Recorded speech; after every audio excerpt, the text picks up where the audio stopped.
who the fuck it is. Let me tell you who the fuck it is. First name Morgan or just Mo. Last name Weazy. Jersey number 44. Freestyler, free safety, freelancer, state Arizona, city to Atlanta. And we ain't gonna do where preach the good word or do some show off some music. Doing something that I did years back called Story Time with Weazy, where I read like a little part of a book to y'all, and then we out. So we gonna do just that. Part of not looking my best right now. Still early in the morning, but we gonna read this shit. So let me go get the book. We gonna head back down here. Then it's story time with your mans, your nigga, your bro, Morgan or just Mo. Last name Weezy, jersey number 44. So we gonna do just that. Let me get the book. Cause in my literature class, the professor makes us pick a book to read, and then we gotta write about it. So why not?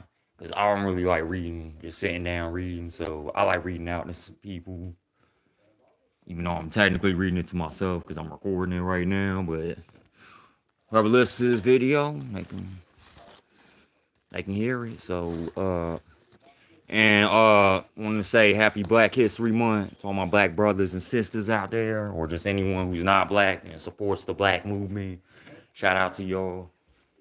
We gonna do just that. So since my look, I have a little motto when I do these story time videos. It's called put down your guns, pick up your books, be a scholar, and don't be a crook. So we gonna do just that. Yeah, hold up, man. We gotta play the little story time intro cue, nigga. Gotta play that shit. Hold up, gotta play that shit right quick. Gotta play that shit right quick. Forgot. It's been 8 years, y'all. So story time may not be. It's gonna take some time for it to get all perfectly running. We gonna do that. Hold up, let me cue the intro with DMX. Here we go.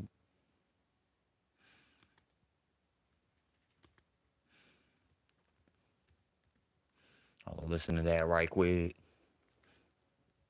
I'll cue this up. All right, cue that shit. This intro coming up now. Oh yeah, this that shit right here. This that shit. Y'all remember that shit reading? It's for my millennials. As a Gen Z, they don't know nothing about no reading rainbow. Matter of fact, most of these. That's another reason why I'm doing this shit. Most of these motherfuckers are illiterate nowadays. Illiterate ass motherfuckers. Sky, I can fly twice as high. Take a look, it's in a book. It's a reading rainbow. I can go anywhere. Go, place to go. Reading rainbow. I can do anything. I mean, I can be anything. Oops. Look, it's in a book. It's reading rainbow. Arf. Let's get into this shit, niggas. Arf. All right. So we heard that shit. We heard the intro. And we got the book right here. Hold up. Let's go this little dark. A little dark. A little dark over here. All right, we in the living room. We reading called Racism Through the Eyes of a Child for Black History, because it's Black History Month, by Matthew Knowles, Beyonce Knowles' daddy. So we gonna read that. Hold up, let's get into this shit. Hold up, let me get my stand so I can read this motherfucker. Remember what I said before earlier, y'all. Put down your guns, pick up your books, be a scholar, don't be a crook. Yeah. I'm gonna read this shit. Ugh. Let me get my stand and read this shit. Alright. let's read racism. We're just gonna read a little bit and we stepping out this motherfucker. I got my contacts in, so I'm gonna be squinting looking at this shit. We're gonna read the introduction. Introduction. A memoir of an era. The mood of the night came in mean like a southern twister. It stormed its way through the walls as my mother, water, and my grandmother, Hester, oil, tried to mix. It ran down the half-mile dirt road leading from the house on out to the main highway, stretched before my grandparents' land. Even though I was only 5 years old, I could feel the tension it produced in both of them. It pushed at my mother until she couldn't take anymore, despite it being almost midnight. She decided to get us away from Hester's mouth. That meant walking those dark roads with my older brother Jesse and me in tow, some miles to go to the nearest relative's house. With only the moon for light, we walked along the side of the main highway into the country quiet stirred with commotion. In the far distance, car horns honked through the roar of the engines, and over the hill approached lights to go with the noise. My mother's grip on my hand was fierce as she pulled at us saying, "We have to get in the bushes now!" Before I could ask why, the horns got louder as the lights got nearer. In one quick move, we were down in the brush on the side of the road with her lying protectively over me, praying. Mean was coming, and it was worse than anything Hester could ever cook up, and it was a lot of it by the sounds, bad enough to make a little kid and his mama cry. We lay in the dark down on the ground. Ooh, bars. We shook from a parade of peace breakers. "If anything happens, take your brother, crawl under the barbed wire, and run as fast as you can," she told Jesse. Then age 14, my brother was bigger and faster than I was, but even he was scared as he looked towards the field full of cows. He knew we'd have to run possibly without her, but from what and why? I wonder. A child wants to know why, because the satisfaction they get from answers helps them develop an understanding of the world before I could get any. The bushes lit up as if they had been set on fire. Only it was a caravan of headlights and hate burning through the leaves. Some fucking racist bastards. I'm telling you. Alright, where are we? Oh yeah. Only it was a caravan of headlights and the hate burning through the leaves. It seemed like a frozen eternity for a kid with no understanding. Overnight, I went from laughing and running across that beautiful land on my grandmother's own 300-acre slice of Marion, Alabama, to hiding down on it, afraid any rights we had toward the pursuit of happiness shattered as the cars passed, honking their hatred in the dark. It's some KKK bastards, I'm telling you, man. Fuck them, man. Fuck them. Shout out to the black people, though. Finally, they were gone. We got up and back on the dark main highway as we walked. There were small flags littering the road, the kind with small suction cups you could stick on your car. I bent and picked up a few, studying them for my missing answers. Before I could guess at any, my mother slapped them from my hands with a sharp "No!" I was too young to understand the terror left by that past. What did I say? With the cake, that passing KKK. I knew it was them fucking. Let me tell y'all something. Them KKK bitches, they some straight up pussies, man. You notice? That's just for any racist motherfucker. You notice any of them? You notice any of them? Like when they want to confront black people, they do it in a whole bunch of fucking groups, and they wait for a black person to go into their neighborhood. Do you notice? They never go by themselves, or they go into the black neighborhoods with all that fucking nigger talk. Think about it. Alright. No, I was too young to understand the terror left by that passing KKK caravan, which was either coming from or going to a rally. I was too naive to realize the immediate danger we faced from Klansmen in 1957, or even the very symbol of hate that, oh, this shit is making me mad. I fucking hate racist people. Racism is so fucking stupid. It's something you have no control over. We didn't pick our fucking parents, or we didn't pick when to be fucking born. So where was I? Oh yeah, the immediate danger we faced from Klansmen in 1957, or even the very symbol of hate that I held in my hands, I can now appreciate my mother's bravery and whatever courageous move she would have made if they had spotted us. When she asked my brother to take me to the pasture and run underneath her fright, I saw something else, but was too young to name the expression. It took getting old enough to join her, my entire generation, in fighting discrimination to label that look. Even when it sits under a mask of fear, if I had a single word for it, I would call it grit. A polite way to describe its determination to survive, even knowing someone else doesn't want you to. I like that. I like that. Let's read that again. I would call it grit. A polite way to describe it is determination to survive, knowing someone else doesn't want you to. So grit means determination to survive, even if someone wants. So shout out to that. Shout out to that. A polite way to describe it is discrimination to survive, even no one else doesn't want you to. It is courage, even when you're scared to death. Yep, that's what bravery is. Bravery doesn't mean you're not scared of shit. Bravery and courage means even though you're scared, you'll just be like, fuck it, and you'll do it anyway. At the first, wait. I had to conjure it many times as I grew up, the first in so many instances. As in, the first to integrate a place, I was told no business. Such situations affected me deeply. I saw only one side of racism that summer in Marion, yet from the eyes of a child, it offered a lasting impression of it. The memory of the Klan was flavored by the overall mean-spiritedness of the night, starting with my angry grandmother. It was first, but not my last, childhood encounter with racial tensions in Alabama.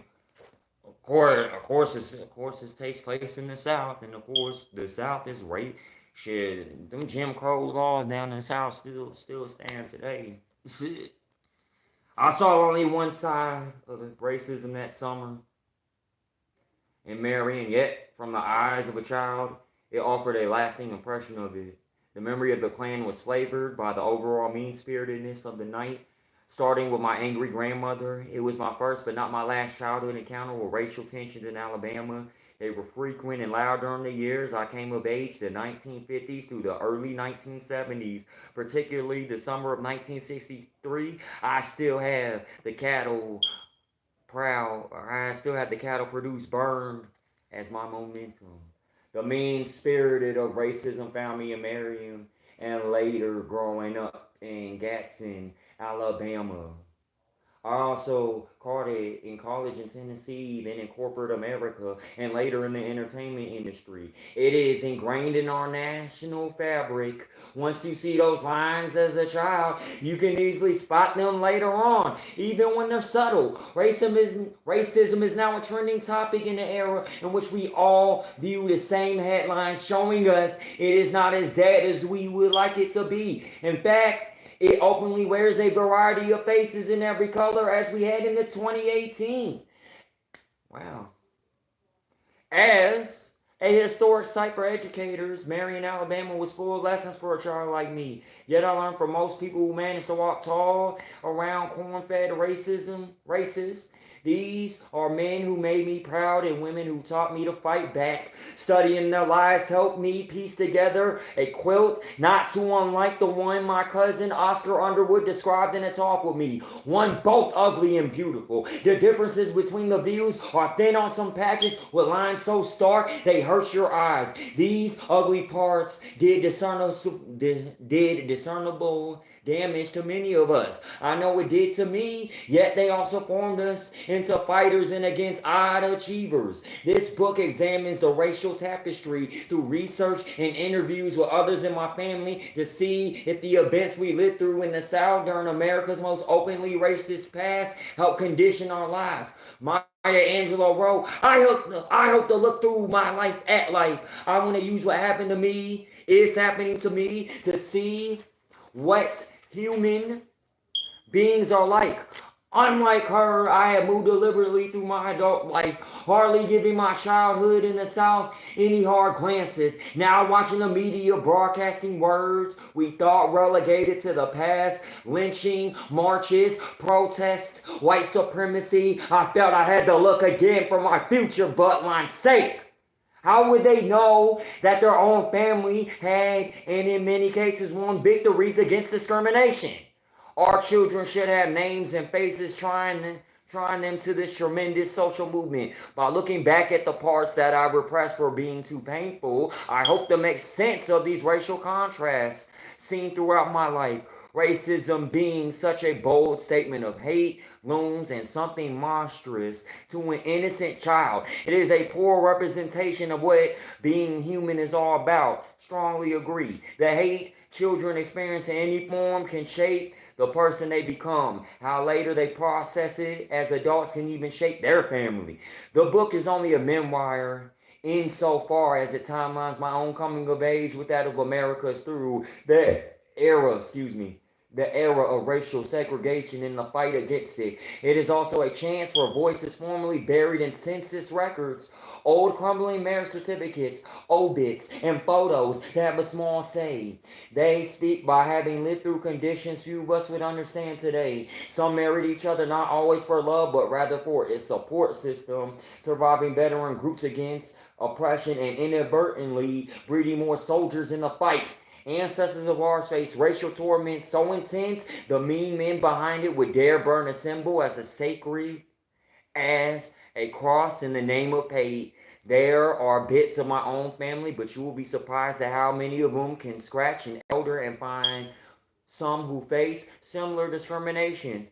You might just find traces of your own family's history in the civil rights movement if you start to ask questions. It's never too late. You may just find throughout those same eras of struggle that your bloodline is among those who left historical marks on the era if you do trace them. I hope you allow them to echo along with mine to tell this generation the truth about what was the voices lost among these old family mementos, carved their own places in history, surviving slavery, Jim Crow, many a bloody Sunday, and even to this day, they survive through us because we here as proof that they made it. Yet we can be honest about the distance left to go because while there is progress, there are still glaring contradictions that even a child can see.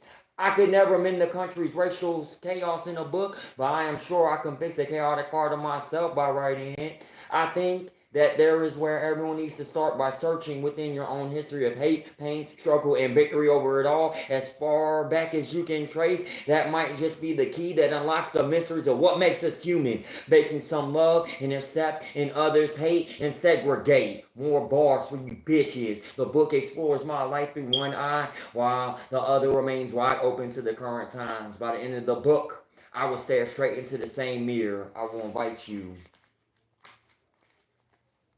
to look in, to question your own journey by looking with honesty. You can examine not just racism, but all forms of meanness that discriminates and alienates based on any difference, much less color. The world's racial attitudes, good or bad, shape all of us eventually, whether saints or sinners, resistors or racists. If we each at least come clean about what we see in the mirror, we can work to create a more beautiful image for the children you come to see. And that's where we'll stop there. We read the intro. We gonna get the part one later on. Story time with Weezy #6. Look at this. We got, hold up, let me see. It said what it said. Roots and racism. We gonna read that next time in this motherfucking bitch. But anyway, y'all, you already know it's been story time with your mans, your bro, Morgan, or just Mo. I almost fucking mispronounced my own fucking first name. Morgan or just Mo. Last name Weazy. Jersey #44. Freestyler. Free safety. Freelancer. State Arizona. City to Atlanta. Stage name Weazy Spits Hot Fire. Just fucking around for. Put a beer in the bitches on that way. I'm a Sigma Enigma with 99 charisma. Pronouns, I'm him and that nigga. And I keep it G for gentlemen, cause chivalry ain't dead as long as I'm alive, cause I'm that dude, that motherfucking guy. And and for the model for story time, once again, I'm gonna say it again. Put down your guns, pick up your books, be a scholar, not a crook. Anyway, we out this motherfucker. Love y'all. Love y'all niggas and their gats. Ladies and gents. Gents and ladies. Don't be too fucking crazy. Be a good kind, but don't be crazy like you wanna fucking kill someone or harm someone. Let's not do that. Let's spread love, not hate. And let's not be good. Let's be great. And remember, if you want greatness, you can't ever get complacent.